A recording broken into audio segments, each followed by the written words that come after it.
శ్రీ శివదుర్గ జ్యోతిష్యాలయం ఆర్థిక ఉద్యోగ కుటుంబ మరే ఇతర సమస్యలకైనా పరిష్కారం చూపబడను. పరిష్కారం కోసం ఈ నంబర్ని సంప్రదించండి. రైట్. ఒక మంగళగిరి విషయం తీసుకుందాం. మంగళగిరి విషయంలో కూడా అభ్యర్థులను మారుస్తూ వచ్చారు. గంజి చిరంజీవిని మార్చి మళ్ళీ మహిళా అభ్యర్థిని తీసుకొచ్చారు. అక్కడ బీసీ ఓట్ బ్యాంక్ ఎక్కువగా ఉంటుందని. కానీ మరోసారి మంగళగిరి నుంచి లోకేష్ అక్కడ పోటీ చేస్తున్నారు. అక్కడ ఈక్వేషన్స్ని ఎలా చూడాలి? బీసీ ఓట్ బ్యాంక్ ఉంటే మరి 2019లో ఎందుకు గెలవలేదండి? 2019లో పోటీ రెడ్డి కమ్మ మధ్య ఉంటే బీసీ ఎందుకు ఎక్కడ పోయారు? బీసీలంతా పద్మశాలీలు ఎందుకు ఓడికెళ్ళలేదు? అలా అంటే బీసీ ఆంధ్ర తెలంగాణలో 54% బీసీలు. ఎంతమంది ఎమ్మెల్యేలు ఉన్నాడు బీసీ ఎమ్మెల్యేలు నాకు చెప్పండి. 40 మంది రెడ్లు ఎందుకు గెలిచారు? 54% బీసీలు ఉంటే లాజిక్ ఉండాలి కదా. బండి సంజయ్ బీసీ కాదు ఎందుకు ఓడిపోయాడు? ఈయన బీసీ కాదు ఎందుకు ఓడిపోయాడు? ధర్మపురి అరవింద్ బీసీ కాదు ఎందుకు ఓడిపోయాడు? ఎంతమంది బీసీ నేతలు ఓడిపోయారు? బీసీ ముఖ్యమంత్రి నినాదం ఇస్తే బీసీలతో ఓడిపోయారు. అందువల్ల రాజకీయాల్లో అలా ఒక కులం ఆధారంగానే ఓటింగ్ పడుతుంది అనుకుంటే పొరపాటు.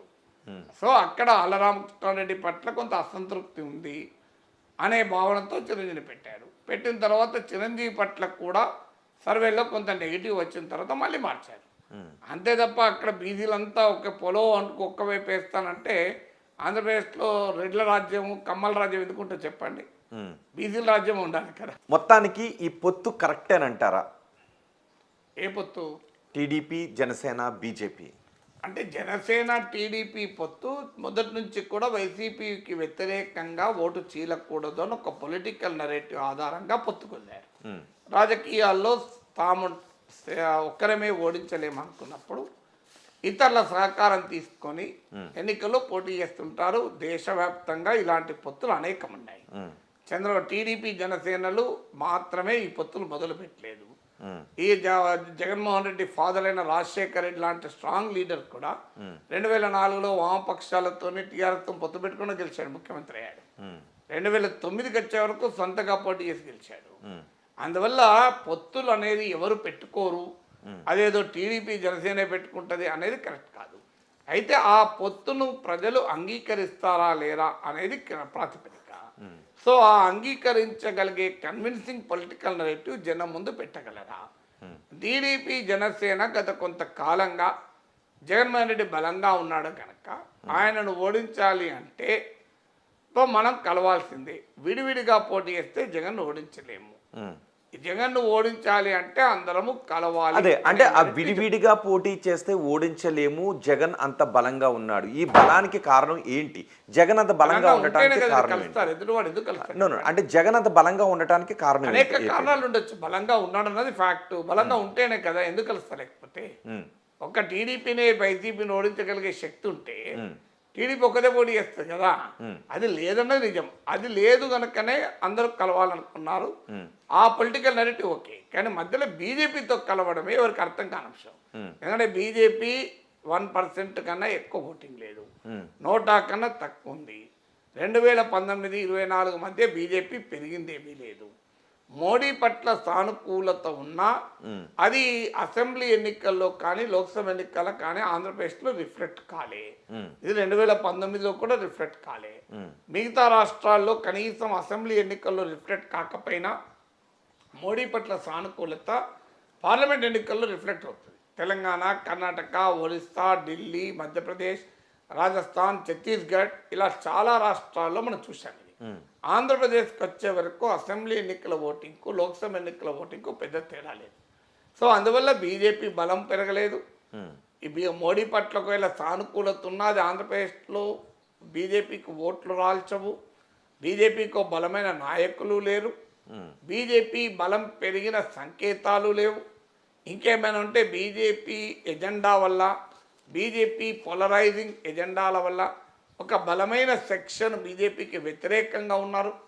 వారు రేపు పొత్తును అంగీకరించక టీడీపీ జనసేన బీజేపీ కూటమికి దూరమై వైసీపీ వెనకాల మరింతగా ర్యాలీ అయ్యే అవకాశం ఉంటుంది.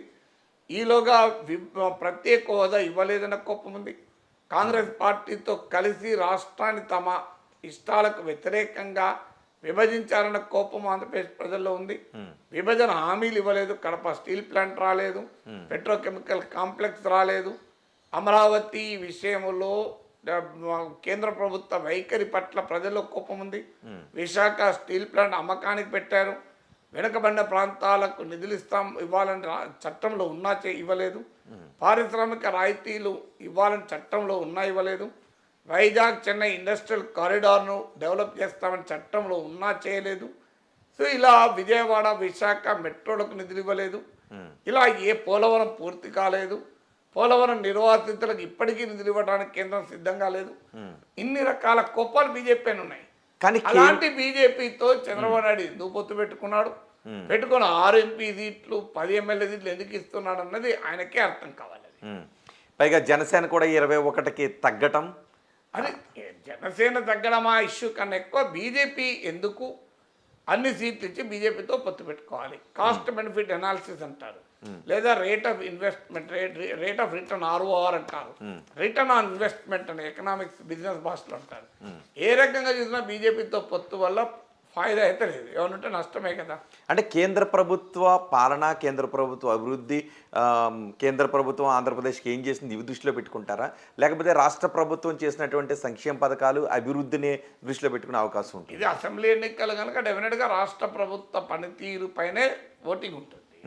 కేంద్ర ప్రభుత్వం పనితీరు పైన ఓటింగ్ ఉండే అవకాశం ఆంధ్రప్రదేశ్లో లేదు. తర్వాత ఇక్కడ ఇంకోప్పుడు చంద్రబాబు నాయుడు చెప్తున్నట్టు ఇది రాష్ట్ర ప్రయోజనాల కొరకు, సో మేము ఆంధ్రప్రదేశ్ అభివృద్ధి చేయాలంటే కేంద్రం సహకారం కావాలని 2014లో కూడా ఇదే తీరు చెప్పి అధికారంలోకి వచ్చారు. ఎందుకంటే రాష్ట్రం విడిపోయింది, విభజిత ఆంధ్రప్రదేశ్కు కేంద్రం సాయం కావాలి, అందుకొరకు మేము బీజేపీతో పొత్తు పెట్టుకుంటున్నాం అన్నారు. ఎందుకంటే కేంద్రంలో మోడీ ప్రైమ్ మినిస్టర్ అయ్యే అవకాశం ఉంది. 2018కి వచ్చారు చంద్రబాబు నాయుడు ఏం చెప్పాడు, మోడీ రాష్ట్రానికి అన్యాయం చేశాడు, మోడీ దేశానికి అన్యాయం చేశాడు, మోడీ అనే వ్యక్తి దేశానికే ప్రమాదకరం, ఆంధ్రప్రదేశ్కి అయితే పూర్తిగా అన్యాయం చేశాడు అని చెప్పాడు. మరి ఆ తర్వాత న్యాయం చేశాడా?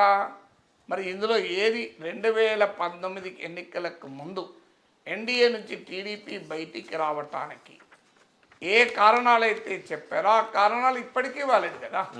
కానీ ఆంధ్రప్రదేశ్కి రావాల్సిన ప్రయోజనాలపై కేంద్రంతో పోరాడే విషయంలో అటు వైసీపీ టీడీపీ రెండు ఒకటే, ఇంక్లూడింగ్ జనసేన కూడా ఒకటే అనేటటువంటి ఒక చర్చ. ఎవరు పోరాడి ఎందుకు రాలేదు, ఎవరు పోరాడి నాకు చెప్పండి. ఎవరో పోరాడలేదు అని రోడ్డు పైన ఏమన్నా నిరసనలు చూసామా? ఏ పోరాటాలు జరిగాయి? అందులో వైసీపీ అంతా టీడీపీ అంతే అనే ఒక చర్చ ఉంది. ఏమండి, అందులో వైసీపీ ఎంతో టీడీపీ అంతే. రెండు వైసీపీ టీడీపీ జనసేన 3 పార్టీలు కూడా కేంద్రం పైన పోరాడలేదు. జనసేన ఎన్డీఏలోనే ఉంది, పోరాడడానికి అవకాశమే లేదు. వైసీపీ టీడీపీ 2 పార్లమెంట్లో ఒకే రకంగా ఓటేసాయి కదా. మీరు 2019 నుంచి 24 వరకు చూడండి, మీరు ఇంక్లూడింగ్ లేటెస్ట్గా అవిశ్వాస తీర్మానం విషయంలో కూడా వైసీపీ టీడీపీ 2 బీజేపీకి అనుకూలంగా ఓటేశాయి. 2019కి ముందు ఈ 2 పార్టీలు పోటీపడి అవిశ్వాస తీర్మానం పెట్టాయి మోడీ ప్రభుత్వం. ఇప్పుడు మోడీ ప్రభుత్వానికి పోటీపడి మద్దతు ఇచ్చాయి కదా. సో ఇప్పుడు ఆంధ్రప్రదేశ్లో పొత్తుల ప్రభావం చూపిస్తుందా, లేకపోతే రాష్ట్ర ప్రభుత్వం చేసిన సంక్షేమ పథకాలు ఫ్యాక్టర్స్ ఉంటాయి. ఇప్పుడు దోశ వాళ్ళ టేస్టీ ఉంటుందా, చట్నీ ఉంటే టేస్ట్ ఉంటుందా, పొడి నెయ్యి ఉంటే టేస్ట్ ఉంటుందా, హోటల్ అంబియన్స్ మంచిదా, అది కడుపులో ఆకలి అయితే టేస్ట్ ఉంటుందా అంటే అన్నీ ఉంటాయి కదా. సో ఒక్కటే ఉంటుందా? అంటే నిజానికి పొత్తు ఎప్పుడు పెట్టుకుంటారు అంటే మనం అంత బలంగా లేము, ప్రత్యర్థి చాలా బలంగా ఉన్నాడు అనుకున్నప్పుడే సహజంగా పొత్తు అవసరమైనది ఏర్పడుతుంటుంది. సో ఆంధ్రప్రదేశ్లో అభివృద్ధి అంతగా జరగలేదు అని చర్చ జరుగుతూ ఉన్నప్పటికీ కూడా సంక్షేమ పథకాల విషయాన్ని ఆధారంగా చేసుకునే ఎన్నికలకు వెళ్తుందా వైసీపీ? అది ఓపెన్గా చెప్తున్నారు కదా, జగన్మోహన్ రెడ్డి చెప్తున్నప్పుడు ప్రశ్న ఎక్కడది. సో మీరు ఇంటింటికి వెళ్ళి చెప్పండి, జగన్ అన్న గెలిస్తేనే పథకాలు ఉంటాయి, అందువల్ల పథకాల నుంచి ఓటేయండి వైసీపీ చెప్తున్నప్పుడు ఇంకా ప్రశ్న ఆన్సర్ అండర్స్టూడ్ కదా. Right, thank you very much Nageshwar గారు. ఆర్టీవీకి అందుబాటులోకి వచ్చి ఆంధ్రప్రదేశ్ ప్రస్తుత రాజకీయాలు పరిణామాలపై మీ విశ్లేషణ అందించినందుకు. ఇవి ఆంధ్రప్రదేశ్ ప్రస్తుత రాజకీయాలపై ప్రొఫెసర్ నాగేశ్వర్ గారి విశ్లేషణ. తాజా సమాచారం కోసం చూస్తూనే ఉండండి ఆర్టీవీ. మరిన్ని వీడియోస్ కోసం ఛానల్ ని సబ్స్క్రైబ్ చేయండి, లేటెస్ట్ అప్డేట్స్ కోసం వాట్సాప్ ఛానల్ ని ఫాలో చేయండి అండ్ లింక్ డిస్క్రిప్షన్ లో ఉంది. మరిన్ని వీడియోస్ కోసం ఛానల్ ని సబ్స్క్రైబ్ చేయండి, లేటెస్ట్ అప్డేట్స్ కోసం వాట్సాప్ ఛానల్ ని ఫాలో చేయండి అండ్ లింక్ డిస్క్రిప్షన్ లో ఉంది.